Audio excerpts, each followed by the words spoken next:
രാത്രിയിലുള്ള 2 റക്അത്ത് തഹജ്ജുദ് നമസ്കാരം, പാതിരാത്രി സമയത്ത് ഒരല്പം ഉറങ്ങിയതിനു ശേഷം സുബഹിക്ക് മുമ്പായിട്ട് 2 റക്അത്ത് നിസ്കരിക്കണേ. ശ്രേഷ്ഠതയാണ്, ശ്രേഷ്ഠതയാണ്.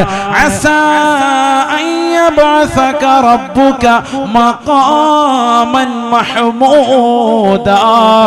സ്തുതിക്കപ്പെട്ട സ്ഥാനം അല്ലാഹു നിനക്ക് നൽകുന്നതാണ്, നൽകുന്നതാണ്.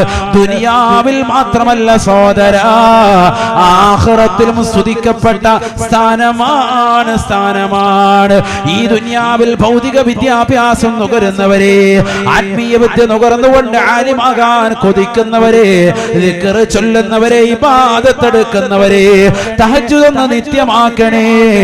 ഏത് മേഖലയാണെങ്കിലും അതിന്റെ അങ്ങേ തലക്കൽ അല്ലാഹു എത്തിക്കുമേ എന്ന് വിശുദ്ധ ഖുർആൻ